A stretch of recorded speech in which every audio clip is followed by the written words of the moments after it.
ಗೌರವಾನ್ವಿತ ನ್ಯಾಯಮೂರ್ತಿ ಡಾಕ್ಟರ್ ಎಚ್.ಎನ್. ನಾಗಮೋಹನ್ ದಾಸ್ ಏಕಸದಸ್ಯ ವಿಚಾರಣಾ ಆಯೋಗ ಪರಿಶಿಷ್ಟ ಜಾತಿಗಳ ಸಮಗ್ರ ಸಮೀಕ್ಷೆ 2025 ಇದರೊಂದಿಗೆ ಈ ಬಾರಿಯ ಒಳ ಮೀಸಲಾತಿ ವಿಚಾರ ಮತ್ತೆ ಮುನ್ನೆಲೆಗೆ ಬರ್ತಾ ಇದೆ. ಇದರೊಂದಿಗೆ ಇದು ಒಂದು ಆರಂಭವನ್ನು ಪಡ್ಕೊಳ್ತಾ ಇದೆ. ಈ ಒಳ ಮೀಸಲಾತಿ ವಿಚಾರ ಇವತ್ತಿನವರೆಗೂ ಇಡೀ ದೇಶಾದ್ಯಂತ ಒಂದು ಬೇಡಿಕೆಯಾಗಿ ಉಳ್ಕೊಂಡಿದೆ.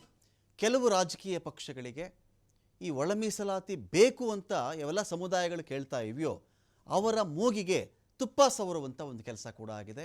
ಇವತ್ತಿನವರೆಗೂ ಇದಮಿತ್ತಂ ಜಾರಿ ಮಾಡೇ ಮಾಡ್ತೀವಿ, ಹಾಗೇ ಆಗುತ್ತೆ ಎನ್ನುವಂತಹ ವಿಚಾರ ಎಲ್ಲಿಯೂ ಸ್ಪಷ್ಟವಾಗಿ ಬಂದಿಲ್ಲ. ದೊಡ್ಡ ಹೋರಾಟ ಪಂಜಾಬಲ್ಲಿ ಒಂದು ಕಾಲಕ್ಕೆ, ಅದರ ನಂತರದಲ್ಲಿ ಆಂಧ್ರದಲ್ಲಿ ದೊಡ್ಡ ಹೋರಾಟ ಆಯಿತು, ಆಗಲೇಬೇಕು ಅಂಥೇಳಿ. ರಾಜ್ಯಗಳ ಮಟ್ಟಿಗೆ ಏನೋ ಮಾಡ್ತಾರೆ, ಏಕಸದಸ್ಯ ಪೀಠದಲ್ಲಿ ಆಂಧ್ರದಲ್ಲಿ ಕೂಡ ಸೋಲಾಗುತ್ತೆ. ಹೈಕೋರ್ಟ್ ಇಲ್ಲ, ಅವರು ಸುಗ್ರೀವಾಜ್ಞೆಯನ್ನು ಮಾಡಿ ಇಷ್ಟು ಜಾತಿಗಳಿಗೆ ಒಳ ಮೀಸಲಾತಿಗಳಿಗೆ ಕೊಡಬೇಕು ಅಂತ ಹೇಳಿರೋದು ಸರಿಯಾಗಿದೆ ಅಂತ ಹೇಳ್ತಾರೆ. ಅದಾದ ಮೇಲೂ ಕೂಡ ಸುಪ್ರೀಂ ಕೋರ್ಟ್ ಲೆವೆಲ್ಗೆ ಹೋಗುವಾಗ ಕಟ್ಟ ಕಡೆಗೆ ಬಂದು ನಿಂತ್ಕೊಂಡಿದ್ದು ಎಲ್ಲಿಗೆ ಅಂತ ಹೇಳಿದ್ರೆ, ಇಲ್ಲ, ಈ ಒಳ ಮೀಸಲಾತಿ ಕೊಡ್ತಕ್ಕಂಥ ವಿಚಾರ ರಾಜ್ಯಗಳಿಗೆ ಬರಲ್ಲ, ಕೇಂದ್ರಕ್ಕೆ ಬರಬೇಕು ಅಂತ ಹೇಳಿ ಆಗಿದೆ.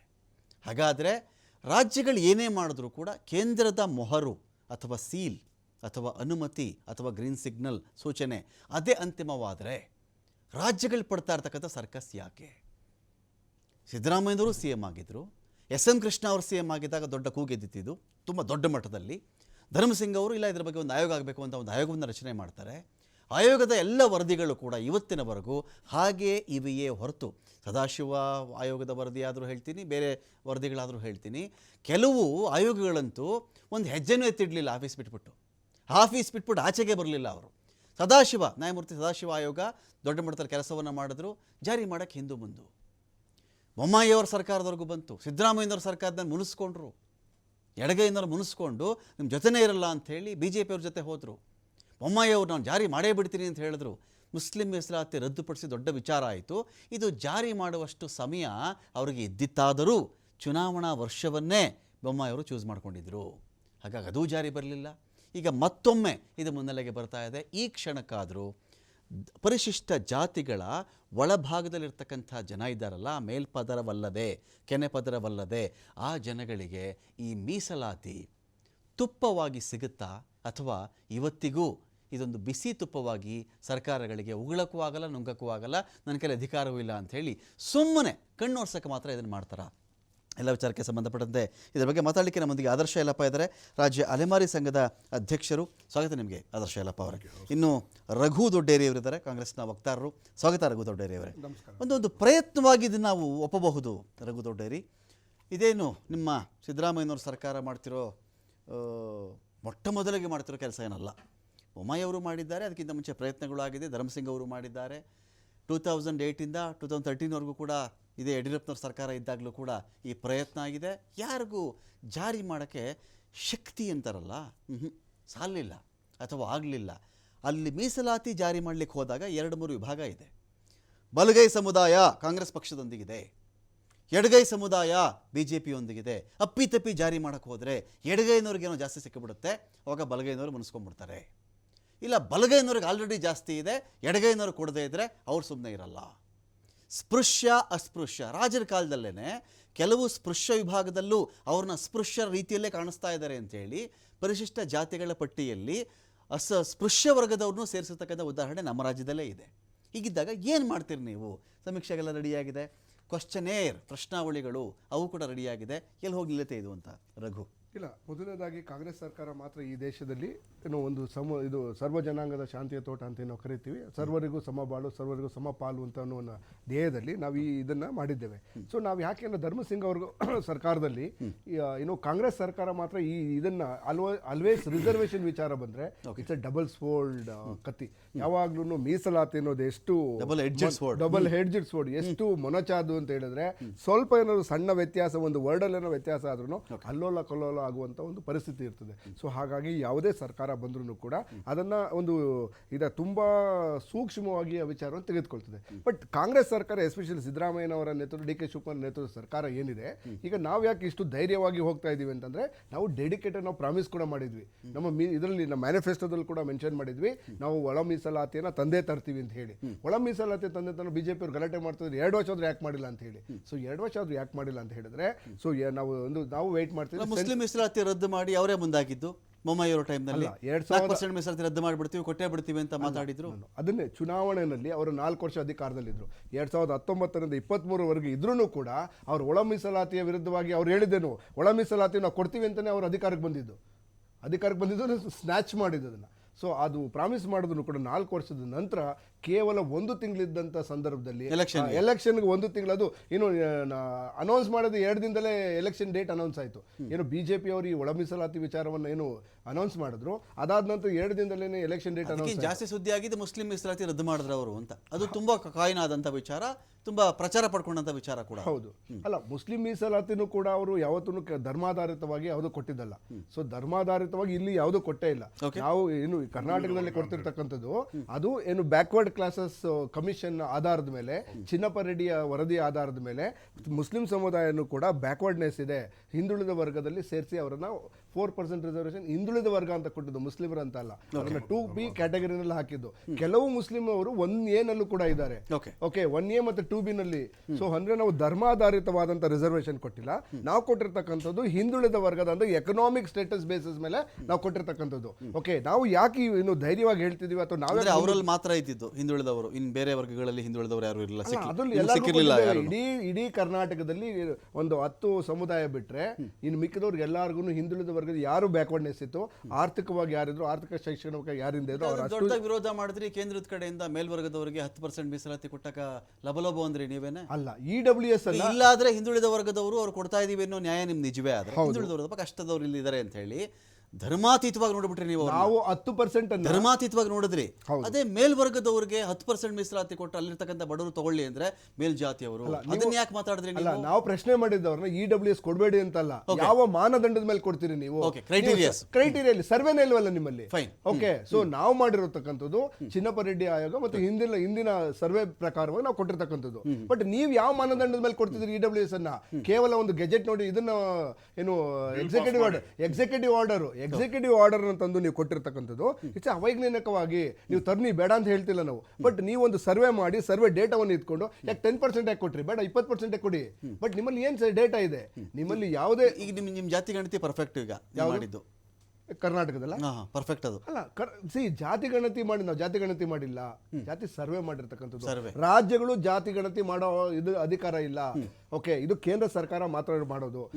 ಸರ್ವೆ ಏನ್ ಮಾಡ್ತೀರಿ ಅವಾಗ ಇಟ್ಕೊಂಡಿದ್ದನ್ನ? ಅಲ್ಲ, ನಾವು ಅದನ್ನ ಸ್ಟಡಿ ಮಾಡ್ತಾ ರಾಜಕೀಯವಾಗಿ ಬಳಸ್ಕೋತೀರಿ. ಅಲ್ಲ, ರಾಜಕೀಯವಾಗಿ ಏನ್ ಮಾಡ್ತೀವಿ ನಾವು? ಓಕೆ, ನಾವು ಇದನ್ನ ಸ್ಟಡಿ ಮಾಡ್ತೀವಿ. ಎಲ್ಲ ಮಾಡಕ್ ಒಂದು ಪ್ರಯತ್ನ ಪಟ್ಟಿದ್ವಪ್ಪ, ಅಷ್ಟರಲ್ಲಿ ನರೇಂದ್ರ ಮೋದಿ ಅವರು ಬಂದ್ಬಿಟ್ಟು ನಮ್ಮನ್ನ ತಡೆದ್ಬಿಟ್ರು. ನಾನು ಪ್ರಶ್ನೆ ಕೇಳ್ತಾ ಇರೋದು, ಈಗ ನಾವು ರಿಸರ್ವೇಶನ್ ಸರ್ ಏನು ಕ್ಯಾಸ್ಟ್ ಸೆನ್ಸಸ್ ಮಾಡಬೇಕು ಅಂತ ರಾಹುಲ್ ಗಾಂಧಿ ಅವರು ಮತ್ತೆ ಕರ್ನಾಟಕದ ಹಲವಾರು ನಾಯಕರು ಕೇಳಿದ್ರು ಕೂಡ ಬಿಜೆಪಿ ನಾಯಕರು ಹೇಳ್ತಾರೆ no no no no no ಮಾಡಲ್ಲ ನಾವು ಅಂತ ಹೇಳಿ ಅವರೇ ಕ್ರಿಟಿಸೈಸ್ ಮಾಡ್ತಾ ಇದ್ರು. ಜಾತಿ ಗಣತಿ, ಜಾತಿ ನಾವು ಡಿವೈಡ್ ಮಾಡ್ತೀರಾ ನೀವು ಅಂತ ಹೇಳಿ ಗಲಾಟೆ ಮಾಡ್ತಿದ್ದಂತ ಬಿಜೆಪಿ ಏಕಾಏಕಿ ಏನು ಈ ಒಳ ಮೀಸಲಾತಿದು ನೀವೆಲ್ಲ ಮಾಡಿ ಇದನ್ನ ಜಾರಿ ಮಾಡೋ ಅಧಿಕಾರ ಪವರ್ ನಿಮಗಿದೆ ಅಂತ ನೀವು ಭಾವಿಸ್ಕೊಂಡಿದ್ದೀರಾ? ಏನಕ್ಕೆ ಮಾಡ್ತಾ ಇದ್ದೀರಿ ಮತ್ತೆ? ರಾಜ್ಯ ಸರ್ಕಾರದ ವ್ಯಾಪ್ತಿಯಲ್ಲಿ ಏನ್ ಬರ್ತದೆ ಅಂತಂದ್ರೆ ನಾವು ಮಾಡಕ್ ಅಧಿಕಾರ ನಮ್ಗಿದೆ, ಆದ್ರೆ ಅಪ್ರೂವಲ್ ಅವರಿಂದ ತಗೊಳ್ಬೇಕು. ಅವ್ರು ರಿಜೆಕ್ಟ್ ಮಾಡಕ್ಕಾಗಲ್ಲ. ಕೇಂದ್ರ ಸರ್ಕಾರ, ರಾಜ್ಯ ಸರ್ಕಾರ ಇದು ಕನ್ಕರೆಂಟ್ ಅಲ್ಲಿ ಬರ್ತಕ್ಕಂಥದ್ದು. ರಾಜ್ಯ ಸರ್ಕಾರ ಯಾವಾಗ್ಲೂ ಸರ್ವೆ ಮಾಡಿ, ಆಂಧ್ರನೂ ಮಾಡಕ್ಕಾಗಿಲ್ಲ, ಪಂಜಾಬ್ ಮಾಡಕ್ಕಾಗಿಲ್ಲ, ಅನೇಕ ಸುಪ್ರೀಂ ಕೋರ್ಟ್ ಅಕ್ಸೆಪ್ಟ್ ಮಾಡಿದೆ. 2024 ಅಲ್ಲಿ ಹೋದ ವರ್ಷ ಸುಪ್ರೀಂ ಕೋರ್ಟ್ ಅಕ್ಸೆಪ್ಟ್ ಮಾಡಿದೆ. ಏನು ಅಂತ ಒಳ ಮೀಸಲಾತಿ ಏನು 1996 ಅಲ್ಲಿ ಕೇಸನ್ನ ಸುಪ್ರೀಂ ಕೋರ್ಟ್ ಟರ್ನ್ ಡೌನ್ ಮಾಡಿತ್ತು. ಯಾವ ಆಯೋಗ? ಇವಿ ಚಿನ್ನಯ್ಯ ಕೇಸ್ ನಲ್ಲಿ 19 ಆಂಧ್ರ ಪ್ರದೇಶ 341 ಸಬ್ ಕ್ಲಾಸ್ 3 ನ ನೀವು ಸೇರಿಸಬೇಕು, ಅದ್ರಲ್ಲಿ ಕೊಡ್ಲೂಬಹುದು, ರದ್ದು ಮಾಡಲೂಬಹುದು ಅಂತ ಹೇಳಿ ಟರ್ನ್ ಡೌನ್ ಮಾಡಿತ್ತು 1996 ಅಲ್ಲಿ. ನನ್ನ ಪಾಯಿಂಟ್ ಏನಿದೆ ಇಲ್ಲಿ ಸರ್, ನಾನೊಂದು ಸ್ವಲ್ಪ ತಾವು ಕೇಳಿರೋ ಪ್ರಶ್ನೆಗಳಿಗೆ ಒಂದು 2-3 ಉತ್ತರ ಕೊಡಬೇಕಾಗುತ್ತೆ ನಾನು. ಓಕೆ, ಹೇಳ್ಬಿಡಿ. ಫಸ್ಟ್ ಆಫ್ ಆಲ್ ನೀವು ಹೇಳಿದ್ರಿ ಬಿಜೆಪಿ ಸರ್ಕಾರದಲ್ಲಿ ಅದನ್ನ ಮಾಡೋ ಪ್ರಯತ್ನ ಪಟ್ಟರು, ಮಾಡಕ್ಕಾಗಿಲ್ಲ ಅಂತ ಹೇಳಿದ್ರಿ. ಹಲವಾರು ಸರ್ಕಾರಗಳು ಪ್ರಯತ್ನ ಪಟ್ಟು ಯಾರು ಮಾಡಕ್ಕಾಗಿಲ್ಲ, ನೀವ್ಯಾಕೆ ಹೀಗೆ ಮಾಡ್ತಾ ಇದೀರಿ ಅಂತ ಹೇಳ್ತೀರಿ. ಅಂಟಿಲ್ August 1, 2024 ಸುಪ್ರೀಂ ಕೋರ್ಟ್ ಆದೇಶ ಏನ್ ಬಂತು ಅಲ್ಲಿವರೆಗೂ ಯಾವ ರಾಜ್ಯ ಸರ್ಕಾರಗಳಿಗೂ ಒಳ ಮೀಸಲಾತಿ ಮಾಡುವ ಅಧಿಕಾರವೇ ಇರಲಿಲ್ಲ. ಕರೆಕ್ಟ್. 2024 ಆಗಸ್ಟ್ 1 ಏನು ಈ ಅಧಿಕಾರ ಸಿಕ್ಕಿದೆ ಆ ಆಧಾರದ ಮೇಲೆ ಇದನ್ನ ಮಾಡುವ ಒಂದು ಪ್ರಯತ್ನ ಕರ್ನಾಟಕ ಸರ್ಕಾರ ಇವತ್ತು ಮಾಡ್ತಾ ಇದೆ. ಇವತ್ತಿಗೂ ಯಾರು ಅದಕ್ಕೆ ಸ್ಟೇಟ್ ಪವರ್ ಕೊಟ್ಟಿಲ್ಲ, ಅಲ್ಲಲ್ಲ. ಶಿಫಾರಸುಗಳು ಮಾಡ್ಕೋಬಹುದು ಅಷ್ಟೇ ಅಂತ. ಶಿಫಾರಸ್ ಮಾಡಬಹುದು, ಅದನ್ನ ಎಕ್ಸೆಪ್ಟ್ ಮಾಡೋ ಕೇಂದ್ರ ಚಾನ್ಸಸ್ ಇದೆ. ಒಪ್ಕೊಳ್ಳೋದು ಬಿಡೋದು ಕೇಂದ್ರ ಅಂದ್ರೆ. ಒಪ್ಕೊಳ್ಳೋ ಚಾನ್ಸಸ್ ಇದೆ. ಶಿಫಾರಸ್ ಮಾಡಕ್ ಅಟ್ಲೀಸ್ಟ್ ಒಂದು ಅವಕಾಶ ಇದೆ ಇವತ್ತು. Okay. ಅವತ್ತಿನ ದಿನ ಬಿಜೆಪಿ ಸರ್ಕಾರಕ್ಕೆ ಅವಕಾಶ ಇಲ್ಲದೆ ಜನಕ್ಕೆ ಒಂದು ಕಣ್ಣೋರ್ಸ ಕೆಲಸ ಯಾಕೆ ಸರ್ ಮಾಡಿದ್ರು? ಕರೆಕ್ಟ್. 2019ರಲ್ಲಿ ಎಲೆಕ್ಷನ್ ಹತ್ರ ಬಂದಾಗ 2018ರಲ್ಲಿ ಆ ನಾಟಕದ ಅವಶ್ಯಕತೆ ಇತ್ತ ಅವ್ರಿಗೆ, ಬೊಮ್ಮಾಯಿ ಸರ್ಕಾರಕ್ಕೆ? ಇದು ಪ್ರಶ್ನೆ ಆಗುತ್ತೆ. Okay, fine. ಇದೀಗ ವೆಂಕಟೇಶ್ ದೊಡ್ಡೇರಿ ಅವರು ನಮ್ಮ ಜಾಯ್ನ್ ಆಗಿದ್ದಾರೆ, ಬಿಜೆಪಿಯ ಸರ್ಕಾರ ಯಾವಾಗ? ವಕ್ತಾರರು. 2023. ವೆಂಕಟೇಶ್ ದೊಡ್ಡೇರಿ ಅವರೇ, ನನ್ನ ಪಾಯಿಂಟ್ ಇಲ್ಲಿ ಯಾರಿಗೂ ಅಧಿಕಾರಿಗಳೇ ನೆಟ್ಟಿಗಿಲ್ಲದೆ ರಾಜ್ಯಗಳಿಗೆ ನಾನು ಅವರ ಪ್ರಯತ್ನವನ್ನು ಅಲ್ಲಗಳಿತಾ ಇಲ್ಲ, ಅವರ ಪ್ರಯತ್ನಗಳ ಬಗ್ಗೆ ನನ್ನ ತಕರಾರು ಇಲ್ಲ. ಆದರೆ ಜನಗಳ ವಲಯದಲ್ಲಿ ಒಬ್ಬ ಕಾಮನ್ ಮ್ಯಾನ್ ದೃಷ್ಟಿಯಿಂದ ಈಗ ಒಬ್ಬ ಮುಖ್ಯಮಂತ್ರಿ ಎದ್ದು ನಾನು ಸರ್ವೆ ಮಾಡಿಸ್ತೀನಪ್ಪ ಅಂತಾರೆ, ನಾನು ರಿಪೋರ್ಟೇ ಕೊಟ್ಟುಬಿಡ್ತಾ ಇದ್ದೀನಿ ಅಂತಾರೆ, ನಾನು ಜಾರಿನೇ ಮಾಡಿಬಿಡ್ತೀನಿ ಅಂತಾರೆ. ಬೊಮ್ಮಾಯಿ ಅವರೇ ಉದಾಹರಣೆ. ಬಸವರಾಜ ಬೊಮ್ಮಾಯಿ ಅವರು ಮುಸ್ಲಿಂ ಮೀಸಲಾತಿ ರದ್ದು ಮಾಡ್ತಾ ಇದ್ದೀನಿ, 4%, ಒಳ ಮೀಸಲಾತಿಯನ್ನು ಕೊಡ್ತಾ ಇದ್ದೀನಿ SC STಗಳಿಗೆ ಅಂತ ಹೇಳಿದ ತಕ್ಷಣ ಸಮುದಾಯಗಳಲ್ಲಿ ಎಲೆಕ್ಷನ್ ಬೇರೆ ಹತ್ತಿರ ಇತ್ತು, ಒಂದು ನಂಬಿಕೆ ಜಾರಿ ಆಗೇ ಬಿಡುತ್ತೆ ಅಂತ. ಅವ್ರಿಗಿದು ಕೇಂದ್ರಕ್ಕೆ ಹೋಗಬೇಕು, ಶಿಫಾರಸ್ಸಾಗುತ್ತೆ, ಸುಪ್ರೀಂ ಕೋರ್ಟಲ್ಲಿ ನಾಳೆ ದಿನ ಕ್ವಶನ್ ಮಾಡಿದ್ರೆ ಇದು ಹೋಲ್ಡ್ ಆಗುತ್ತೆ, ಇದರ ಅರಿವು ಎಲ್ರಿಗೂ ಇರಬೇಕು ಅಂತೇನಿಲ್ಲ. ಸುಮ್ಮನೆ ಜನಗಳ ಎದುರುಗಡೆ ಆಡೋ ನಾಟಕಗಳ ಇವೆಲ್ಲ ನಿಮ್ಮದು. ನಾಟಕ ಆಡ್ಕೊಂಡು ಬರೋದು 5 ವರ್ಷಕ್ಕೊಂದು ನಾಟಕಗಳು. ತಾವು ಒಳ ಮೀಸಲಾತಿ ಬಗ್ಗೆ ಕೇಳ್ತಾ ಇದ್ದೀವಿ. ಹೌದು, ಒಳ ಮೀಸಲಾತಿ ಹೋರಾಟ ಸುಮಾರು 30 ವರ್ಷಗಳ ಹೋರಾಟ. ತದನಂತರ ಆಂಧ್ರ ಪ್ರದೇಶದಲ್ಲಿ ಪ್ರಾರಂಭ ಆಗಿ ಕರ್ನಾಟಕದಲ್ಲಿ ಅದು ಹೋರಾಟ ಪಂಜಾಬಲ್ಲಿ ದೊಡ್ಡ ಮಟ್ಟಕ್ಕೆ ಆಯಿತು, ಪಂಜಾಬ್ದು ಆಂಧ್ರಕ್ಕೂ ಬಂತು. ನಡೆದಂಥ ಸಂದರ್ಭದಲ್ಲಿ ಸನ್ಮಾನ್ಯ ಶ್ರೀ SM ಕೃಷ್ಣ ಅವರು ಮುಖ್ಯಮಂತ್ರಿಗಳ ಸಂದರ್ಭದಲ್ಲಿ ಒಂದು ನಮ್ಮ ನ್ಯಾಯಮೂರ್ತಿ ಸದಾಶಿವ ಆಯೋಗವನ್ನು ನೇಮಕ ಮಾಡಿದರು. ತಮಗೆ ಗೊತ್ತಿರಲಿ, ಸದಾಶಿವ ನೇಮಕ ಮಾಡಿದಂಥ ಸಂದರ್ಭದಲ್ಲಿ ಸದಾಶಿವ ಅವರೇ ಒಂದು ಲೆಟರ್ನ ಬರೆದು ರಾಜ್ಯ ಸರ್ಕಾರಕ್ಕೆ, ನನಗೆ ಇದುವರೆಗೂ ಒಂದು ಚೇರು ಟೇಬಲ್ ಕೊಟ್ಟಿಲ್ಲ, ನಾನು ರಿಸೈನ್ ಮಾಡ್ತಾ ಇದ್ದೀನಿ, ದಯವಿಟ್ಟು ವಾಪಸ್ ನನ್ನ ಬಿಟ್ಬಿಡಿ ಅಂತ ಹೇಳುವಂಥ ಸ್ಥಿತಿ. ತದನಂತರದಲ್ಲಿ ಮಾನ್ಯ ಯಡಿಯೂರಪ್ಪನವರು ಬಿಜೆಪಿ ಸರ್ಕಾರ ಬಂದಂಥ ಸಂದರ್ಭದಲ್ಲಿ ಸುಮಾರು 12 ಕೋಟಿ ರೂಪಾಯಿಗಳನ್ನು ಕೊಟ್ಟು ಅದನ್ನ ಇಡೀ ಒಂದು ವೈಜ್ಞಾನಿಕವಾಗಿ ವರದಿಯನ್ನು ತಯಾರಿಸಿ ಆ ವರದಿಯನ್ನು ಕೊಟ್ಟಂಥದ್ದು ಭಾರತೀಯ ಜನತಾ ಪಕ್ಷ. ಧರ್ಮಸಿಂಗ್ ಅವರು CM ಆಗಿದ್ದಾರೆ, ಯಾರು ಒಂದು ಪೈಸಾ ಕೊಟ್ಟಿಲ್ಲ.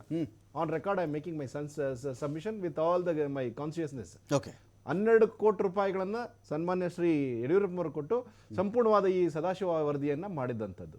ಕೆಲವಾರು ಕಾರಣಗಳಿಂದ ಕಾಂಗ್ರೆಸ್ ಒಪ್ಕೊಳ್ಳಿಲ್ಲ, ಕೆಲವಾರು ಕಾರಣಗಳಿಂದ ಬಿಜೆಪಿನೂ ಒಪ್ಕೊಳ್ಳೋಕ್ಕಾಗಲಿಲ್ಲ.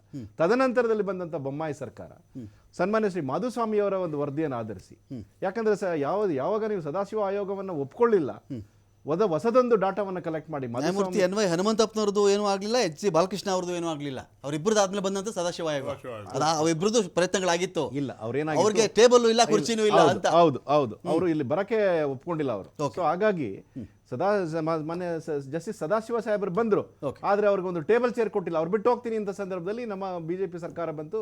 ನಾನಾಗ್ಲೇ ಹೇಳಿದೆ 12 ಕೋಟಿ ರೂಪಾಯಿ ಕೊಟ್ಟದ್ದು ಸಮಗ್ರವಾಗಿ ವೈಜ್ಞಾನಿಕವಾಗಿ ಮಾಡದಂಥದ್ದು ನಮ್ಮ ಭಾರತೀಯ ಜನತಾ ಪಾರ್ಟಿ. ಅದನ್ನು ತಾವು ವೆರಿಫೈ ಮಾಡ್ಬೋದು ರೆಕಾರ್ಡ್ಸ್. ತದನಂತರದಲ್ಲಿ ಕೆಲವು ಕಾರಣಗೋಸ್ಕರ ಕಾಂಗ್ರೆಸ್ಸಲ್ಲೂ ಅಕ್ಸೆಪ್ಟ್ ಮಾಡೋಕ್ಕಾಗಲಿಲ್ಲ, ಬಿಜೆಪಿಲೂ ಮಾಡೋಕ್ಕಾಗಲಿಲ್ಲ. ಏನ ಕೆಲವು ಕಾರಣಗಳು ಅಂದ್ರೆ ಏನದು? ಕೆಲವು ಕಾರಣಗಳಲ್ಲಿ ನೋಡಿ, ಅವಾಗ ನೀವು ಏನ್ ಗೊತ್ತಾ, ಯಾವ ವಿಷಯ ಜನಕ್ಕೆ ಹೇಳ್ಬೇಕು ಅದನ್ನ ಹೇಳಲ್ಲ. ಈಗ ಕಾರಣಾಂತರಗಳಿಂದ ಕಾಂಗ್ರೆಸ್ ತಾಂತ್ರಿಕವಾಗಿ, ವೈಜ್ಞಾನಿಕವಾಗಿ, ಸಾಮಾಜಿಕವಾಗಿ ತಿಳಿಸಬೇಡಿ ನನಗೆ. ಕರ್ನಾಟಕದ ಕೆಲವು ಕಾರಣ ನೇರವಾಗಿ ಹೇಳ್ಬೇಕು. ಇವರು ಕೊಟ್ರೆ ಅವರು ವಿರೋಧ ಕಟ್ಕೋತೀವಿ, ಅವರು ಕೊಟ್ರೆ ವಿರೋಧ ಕಟ್ಕೋತೀವಿ. ರಾಜಕೀಯ ಕಾರಣ, ಎಲೆಕ್ಷನ್ ಟೈಮ್ ಅಲ್ಲಿ ನನಗೆ ಇದಾಗಲ್ಲ, ರಾಜಕೀಯ ಕಾರಣಗಳಿಗೋಸ್ಕರ ಈಗ ಮಾಡ್ಬಿಡ್ತಾರ ಹಂಗಾರೆ, ಸಿದ್ದರಾಮಯ್ಯ ಮಾಡ್ಬಿಡ್ತಾರ ಹಂಗಾರೆ. ನನಗೆ ಅವಕಾಶ ಕೊಡಿ ಹೇಳ್ತೀನಿ.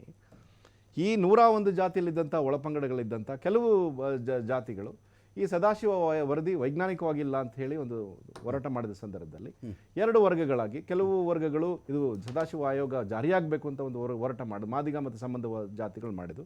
ಆ ಸಹೋದರ ಕೆಲವು ಜಾತಿಗಳು ಇಲ್ಲ, ಇದು ವೈಜ್ಞಾನಿಕವಾಗಿಲ್ಲ, ಅದು ಮಾಡೋಕ್ಕಾಗಲ್ಲ ಅಂತ ಒಂದಷ್ಟು ಘಟ್ಟದಲ್ಲಿ ಇತ್ತು. ತದನಂತರದಲ್ಲಿ ಬಂದಂಥ ಬಿಜೆಪಿ ಸರ್ಕಾರ ಮಾಧುಸ್ವಾಮಿ ಅವರ ನೇತೃತ್ವದಲ್ಲಿ ಮಾಡಿ 4-6-2-1 ಮಾಡಿ ಅದೊಂದು ಫಾರ್ಮುಲಾ ಮಾಡಿ ಒಂದನ್ನು ಮಾಡಿದ್ದು. ಅದರ ಮೊದಲು ಜಸ್ಟಿಸ್ ನಾಗಮೋಹನ್ ದಾಸ್ರವರು 15% ಇದ್ದದ್ದನ್ನ SC-ನ 17% ಮಾಡಿದಂಥದ್ದು, 3% ಇದ್ದದ್ದನ್ನ 7% ಮಾಡಿದಂಥ ಕೀರ್ತಿ ಭಾರತೀಯ ಜನತಾ ಪಕ್ಷಕ್ಕೆ ಅಲ್ಲಿಗೆ ಬಂತು. ಆಗ ಹೇಳಿದ ಕೀರ್ತಿ ಇಲ್ಲ, ಮಾಡಿದ್ದ ಕೀರ್ತಿ, ಹೇಳಿದ ಕೀರ್ತಿ,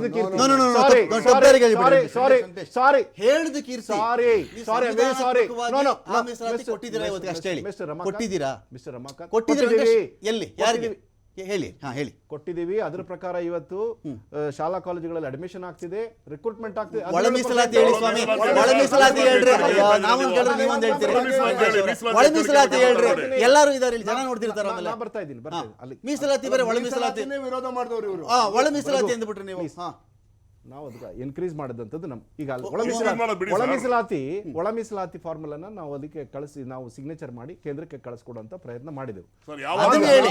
ಆಗ ಅದನ್ನ ಹೇಳಿ ತಿರ್ಚಬಾರ್ದು ನೀವು ವಿಷಯಗಳನ್ನ, ವೆಂಕಟೇಶ್ ಅವರೇ. ಅದನ್ನ ಹೇಳಿ ನಾನು ತಕರಾರಿಲ್ಲ, ನಾನು ತಕರಾರು ಮಾಡಲ್ಲ. ಅದಕ್ಕೆ 11ನೇ ಜನಗಣತಿ ನೋಡಿ, ಮೇಲೆ ಆಧಾರದ ಮೇಲೆ ನೋಡಿ ಮಾಡ್ತೀರಿ ಸ್ವಾಮಿ, ನೀವು. ಫಸ್ಟ್ ಆಫ್ ನನಗೆ ಆಲ್ ಮಾತಾಡ್ಲಿಕ್ಕೆ ಅವಕಾಶ ಕೊಡಿ, ಮಾತಾಡಿ. ನನಗೆ ಅವಕಾಶ ಕೊಡಿ, ಆಮೇಲೆ ನೀವೇನು ಹೇಳ್ಬೇಕು ಮಾತಾಡಿ. ಅಲ್ಲ, ನೀವು ತಪ್ಪು ಮಾತಾಡಿದಾಗ ನಾವು ನಾನು ನಮ್ಗೆ ತಪ್ಪಲ್ಲ, ಗೊತ್ತಿದ್ದು ತಪ್ಪು ಹೇಳ್ಬೇಕು ಮಾತಾಡಿದ್ರೆ ನಾವು. ನನ್ನ ಮಾತಾಡಿದ ಮೇಲೆ ಹೇಳಿ. ಎವ್ರಿ ವರ್ಡ್ ನಾನು ಮಾತಾಡೋಂಥದ್ದು ನನಗೆ ಸಂಪೂರ್ಣ ಮಾಹಿತಿ ಇದೆ. ಓಕೆ, ಎಲ್ಲ ರೆಕಾರ್ಡ್ ಆಗ್ತದೆ ಬಿಡಿ. ಆಗ್ಲಿ, ವೆರಿಫೈ ಮಾಡಿ ಓಕೆ. ದಯವಿಟ್ಟು. ಕೇಂದ್ರಕ್ಕೆ ಕಳಿಸ್ಕೊಡುವಂತ ಪ್ರಯತ್ನ ಆಯಿತು ಬಿಜೆಪಿ ಸರ್ಕಾರ.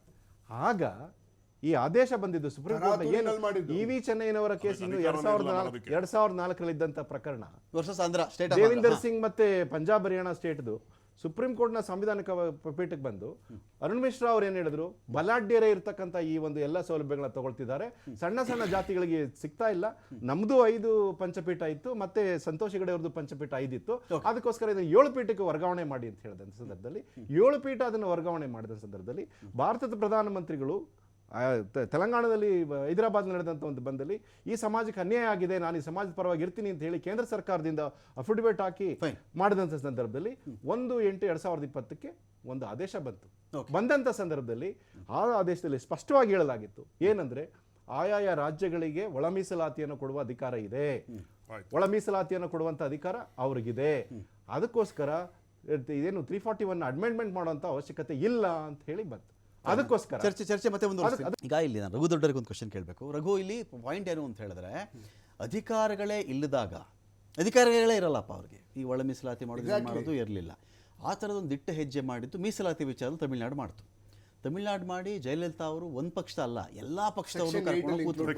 ಇಂದಿರಾ ಸಹನಿ ವರದಿ ಎಲ್ಲ ಒಪ್ಪಕ್ಕಾಗಲ್ಲ ನಾನು, ಈ ಇದರಲ್ಲಿ ಈ ಸೆಕ್ಷನ್ ಅಲ್ಲಿ ನಮ್ದೆಲ್ಲ ಒಟ್ಟಿಗೆ ಸೇರಿಸ್ಬಿಡಿ, ಯಾರು ಕೆಮ್ಮಕ್ಕಾಗಲ್ಲ, ಯಾರು ಮಾತಾಡೋಕ್ಕಾಗಲ್ಲ ಅವಾಗ ಅಂತ ಒಟ್ಟು ಹಿಡಿದ್ರು.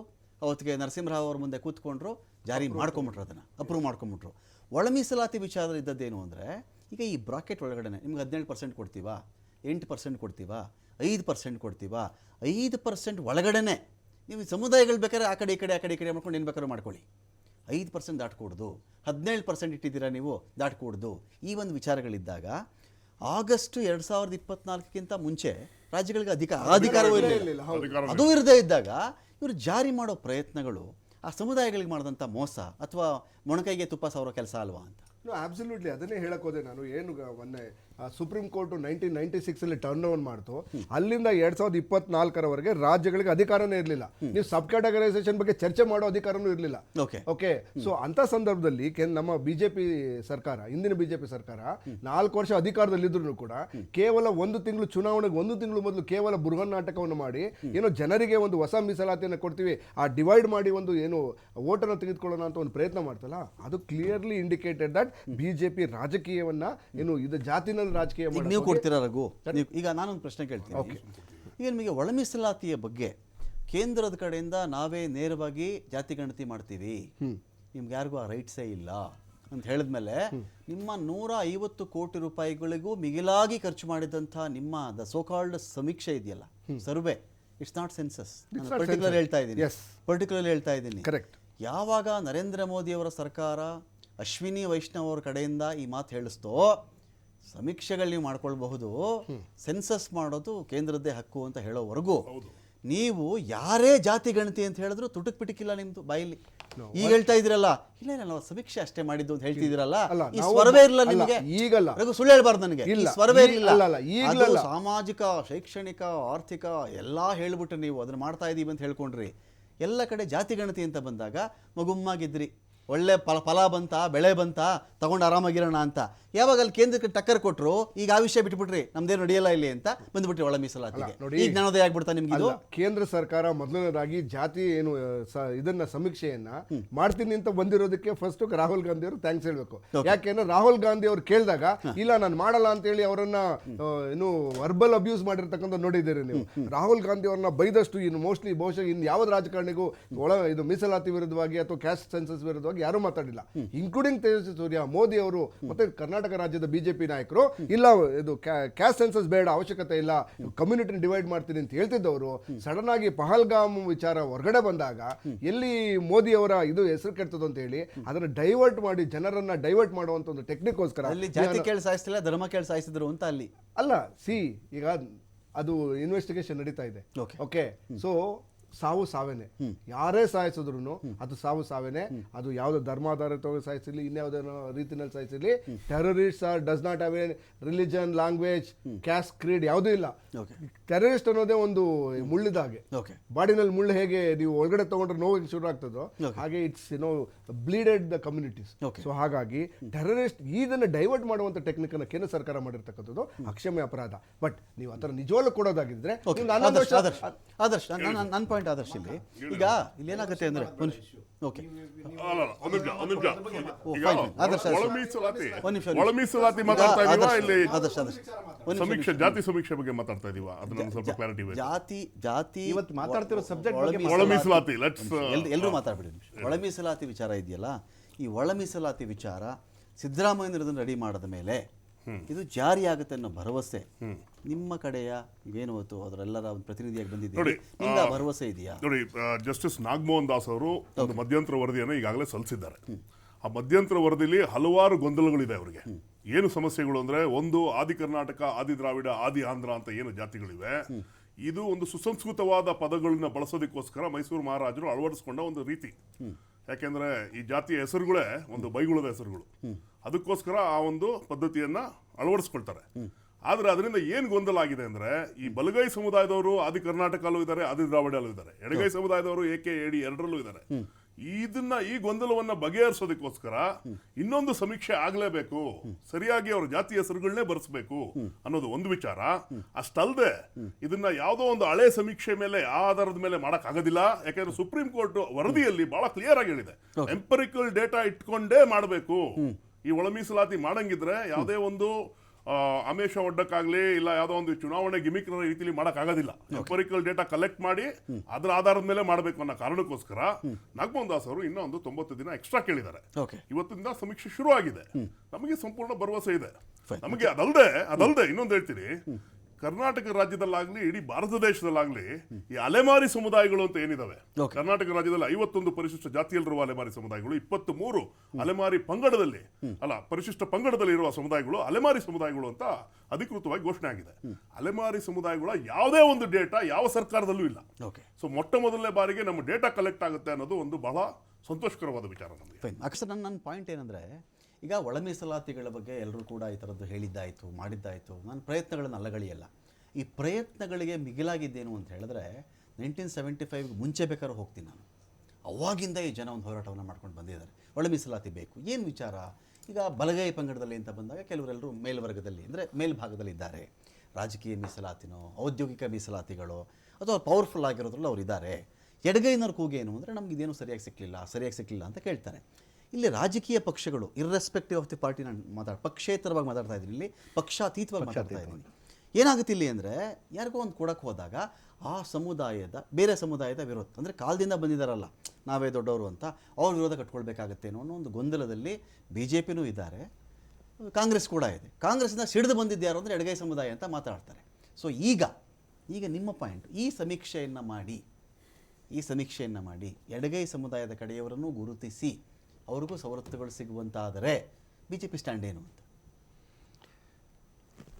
ಕಾಂಗ್ರೆಸ್ನ ಪ್ರಣಾಳಿಕೆಯಲ್ಲಿ ಮೊಟ್ಟ ಮೊದಲನೇ ಪ್ರಣಾಳಿಕೆ ಏನಿತ್ತಂದರೆ, ಕಾಂಗ್ರೆಸ್ ಪಕ್ಷ ಅಧಿಕಾರಕ್ಕೆ ಬಂದ ಮೊದಲನೇ ಸಂಪುಟ ಸಭೆಯಲ್ಲಿ ನಾವು ಈ ಒಳ ಮೀಸಲಾತಿನ ಜಾರಿ ತರ್ತೀವಿ ಅಂತ ಸನ್ಮಾನ್ಯ ಶ್ರೀ ಗೃಹ ಸಚಿವರಾದ ಪರಮೇಶ್ವರ್ ಅವರ ಸ್ಟೇಟ್ಮೆಂಟ್ ಅವರ ಅಧ್ಯಕ್ಷರಲ್ಲಿ ನಡೆದಂಥದ್ದು. 1/8/2020 ಸುಪ್ರೀಂ ಕೋರ್ಟ್ ಆದೇಶ ಬಂತು, ರಾಜ್ಯ ಸರ್ಕಾರಗಳಿಗೆ ಒಳ ಮೀಸಲಾತಿ ಮಾಡಲಿಕ್ಕೆ ಅಧಿಕಾರ ಇದೆ ಅಂತ. 2 ತಿಂಗಳು ತೊಗೊಂಡ್ರು ಅವರು ಇದನ್ನು ನ್ಯಾಯಮೂರ್ತಿ ಆಯೋಗನ ರಚನೆ ಮಾಡಲಿಕ್ಕೆ. ಅದಾದಮೇಲೆ ನ್ಯಾಯಮೂರ್ತಿ ಆದಮೇಲೆ ಮತ್ತಿನ್ನೊಂದು ತಿಂಗಳು ಟೈಮ್ ಅವ್ರಿಗೆ ಚೇರು ಟೇಬಲ್ ಕೊಡ್ಲಿಕ್ಕೆ ತೊಗೊಂಡ್ರು. ಅದಾದಮೇಲೆ ಮಾನ್ಯ ಏಕಸದಸ್ಯ ನ್ಯಾಯಮೂರ್ತಿಗಳು 9,000 ಅರ್ಜಿಗಳನ್ನು ಪರಾಮರ್ಶೆ ಮಾಡಿದರು.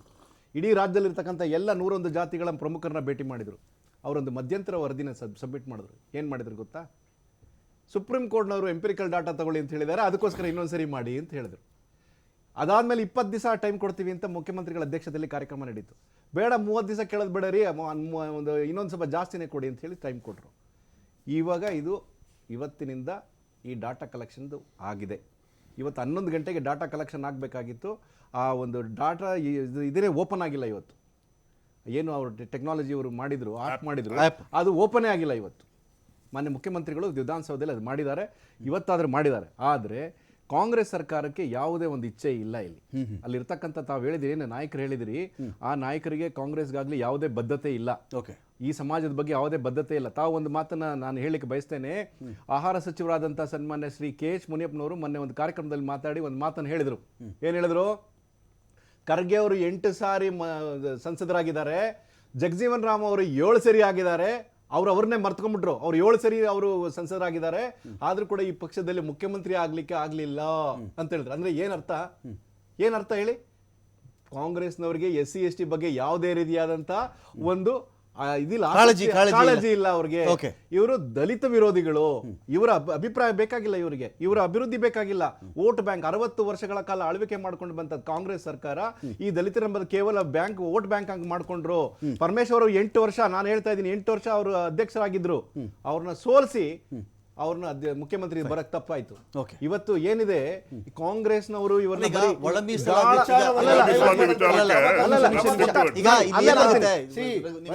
ನೀವು ಅವಾಗಲೇ ಒಂದು ಮಾತು ಹೇಳ್ತಾ ಇದ್ರಿ, ಅದೇ ಪಹಲ್ಗಾಮ್ ಅಂದ್ರೆ ವಿಷಯ ಡೈವರ್ಟ್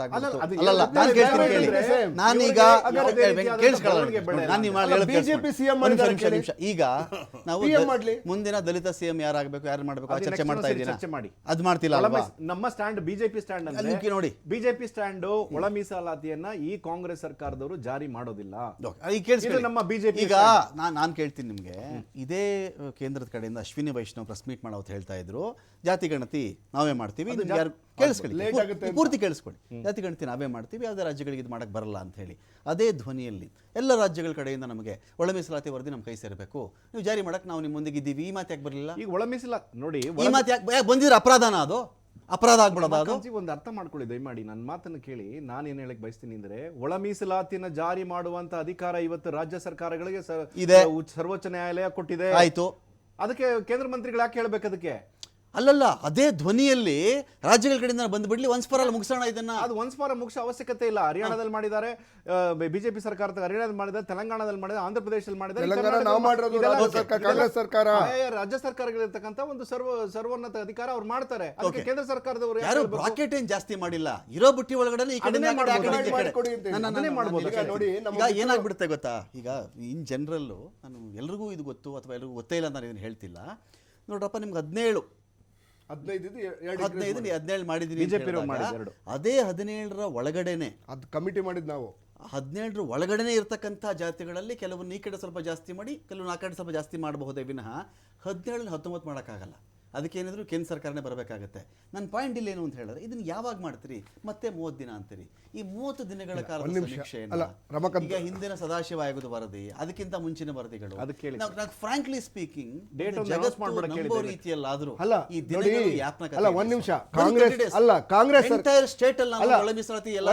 ಕಾಂಗ್ರೆಸ್ ಸರ್ಕಾರ ಮಾತ್ರ ಈ ದಿಟ್ಟ ನಿಲುವನ್ನು ತೆಗೆದುಕೊಂಡಿದೆ, ಈ ದಿಟ್ಟ ಕೆಲಸವನ್ನು ಮಾಡ್ತಾ ಇದೆ.